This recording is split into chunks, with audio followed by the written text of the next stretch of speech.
अगर आप ध्यान से सोचो तो मार्वल सिनेमैटिक यूनिवर्स में सारी मल्टीवर्सल प्रॉब्लम शुरू हुई है एवेंजर्स एंड गेम से।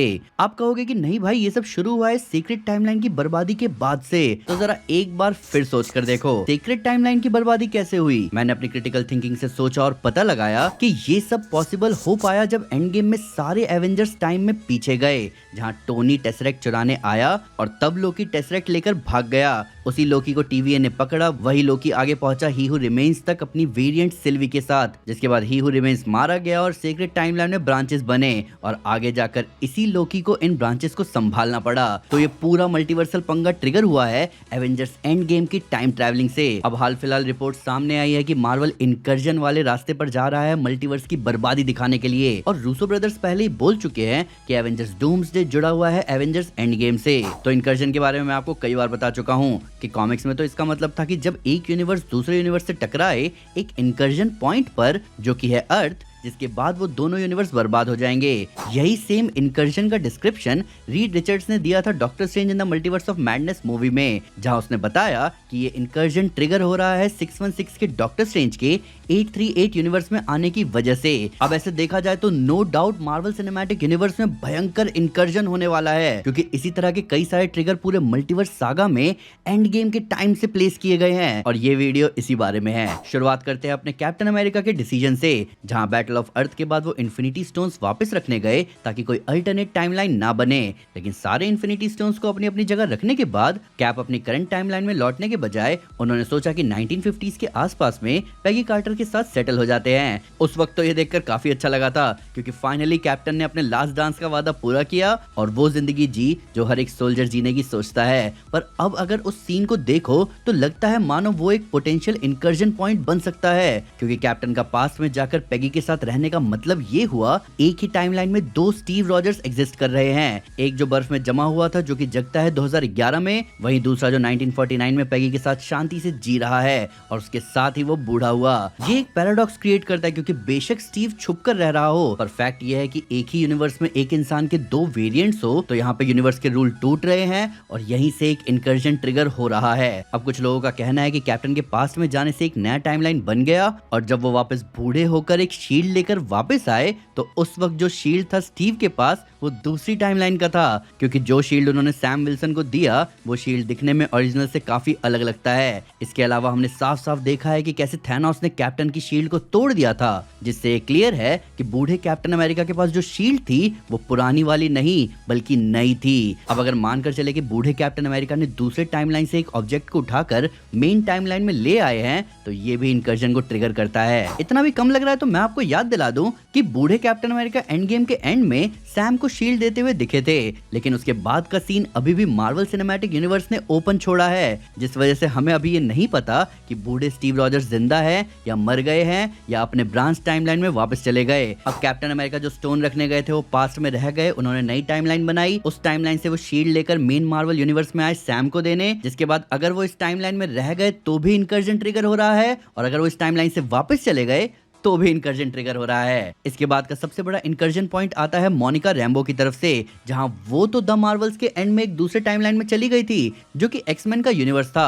अब प्रॉब्लम ये है कि जो मोनिका का अर्थ 616 का टेम्पोरल ऑरा है वो कट ऑफ हो गया। इसी चीज को सिंपल शब्दों में मिस्टर फैंटास्टिक ने समझाया था कि जब आप दूसरे यूनिवर्स में जाते हो तो एक फुटप्रिंट छोड़ते हो जिससे इनकर्जन ट्रिगर होते हैं, यानी कि मोनिका का एक्समैन यूनिवर्स में जाना भी इनकर्जन को ट्रिगर कर रहा है। इसके बाद अगर हम बात करें डॉक्टर स्ट्रेंज की, तो इस बंदे के वेरिएंट ने ही हमें इनकर्जन से मिलवाया था मल्टीवर्स ऑफ मैडनेस में। उस मूवी के अंदर हमें दिखाया गया कि इनकर्जन के बाद अर्थ का क्या हाल होता है, और हद तो तब हुई जब हमारे डॉक्टर स्ट्रेंज ने भी डार्क होल्ड का इस्तेमाल करके ड्रीम वॉक किया, वो भी एक डेड बॉडी के अंदर, जिसकी वजह से इनकर्जन तो ट्रिगर हुआ पर इसका इम्पैक्ट अर्थ पर होने की बजाय डार्क डायमेंशन पर हुआ, जिसकी वजह से क्लिया उसको ढूंढते हुए खुद आई, क्योंकि रायता अगर डॉक्टर स्ट्रेंज ने फैलाया है तो साफ भी वही करेगा। अब मैं थोड़ा न्यूट्रल स्टैंड लेना चाहूंगा, क्योंकि हर चीज का बिल मैं डॉक्टर स्ट्रेंज पर नहीं फाड़ सकता।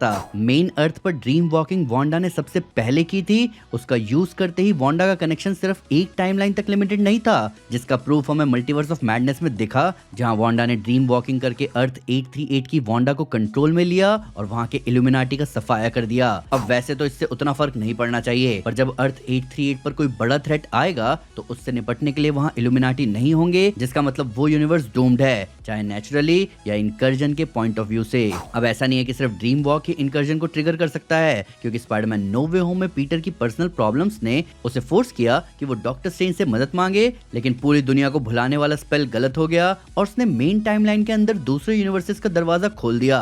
टोबी मैगवायर वाला स्पाइडरमैन, एंड्रू गारफील्ड वाला स्पाइडरमैन और उनके विलन्स एकदम से अर्थ 616 में आ गए, वो भी मरने से पहले।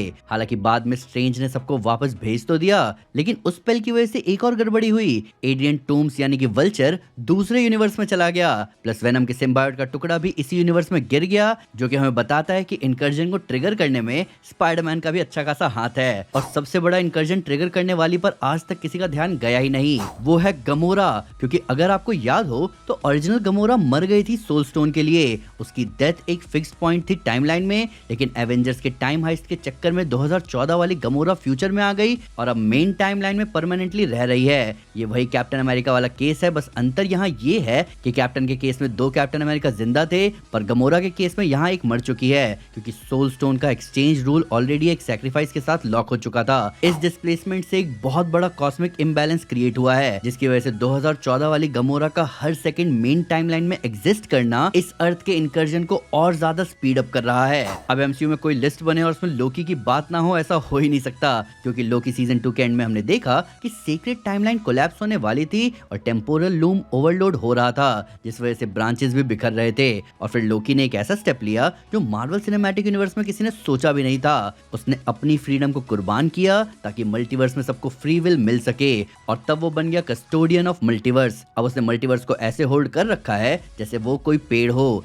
बिल्कुल नॉर्स माइथोलॉजी की यग्ड्रेसिल की तरह। हर ब्रांच उसके कंट्रोल में है। अब ये सुनने में हीरोइक लगता है, लेकिन इसमें एक डेंजरस एंगल भी है। पहले जब सब कुछ ही हू रिमेन्स के कंट्रोल में था तो वहाँ फ्री विल नहीं था, जिस वजह से कोई मनमानी नहीं कर सकता था। लेकिन अगर किसी ने मनमानी की भी तो ही हू रिमेन्स उसको और उसकी टाइमलाइन को प्रून करके इनकर्जन की पॉसिबिलिटी को ही खत्म कर देता था। पर अब जब सब लोकी के कंट्रोल में है तो लोकी ने सबको दे रखा है फ्री विल, जिसकी वजह से कोई रोक टोक नहीं है और इनकर्जन पर इनकर्जन ट्रिगर होते जा रहे हैं। शायद इसीलिए डूम्सडे में डॉक्टर डूम लोकी के पीछे पड़ा है, क्योंकि उसी की वजह से पूरा मल्टीवर्सल केओस हो रहा है। इनफैक्ट लोकी के आने से रूल्स में कितने बदलाव हुए हैं आप डेडपूल एंड वुल्वरीन से ही समझ सकते हो। जहां डेडपूल ने दूसरे यूनिवर्स के वुल्वरीन को लाकर अपने यूनिवर्स को स्टेबल कर लिया, जो कि पहले मुमकिन नहीं था। इसके अलावा मुझे नहीं लगता डेडपूल का यूनिवर्स भी ज्यादा समय तक टिका रहेगा, क्योंकि उसके यूनिवर्स में हमें X-23 दिखी थी जो कि वॉइड से आई है। अब इनकर्जन के बेसिक रूल्स के हिसाब से उसका यूनिवर्स भी इनकर्जन की ओर बढ़ रहा है, और इसीलिए डेडपूल को प्ले करने वाले एक्टर रायन रेनॉल्ड्स ने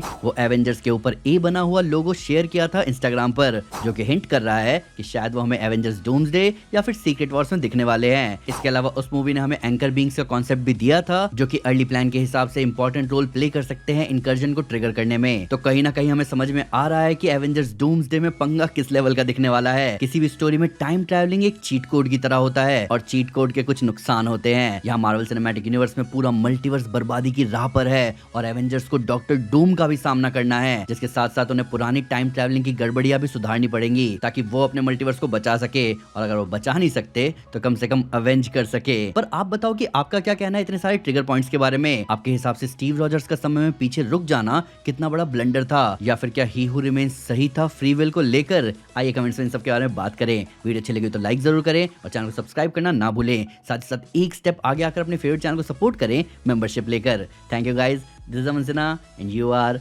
सुपर सुपर। पीस।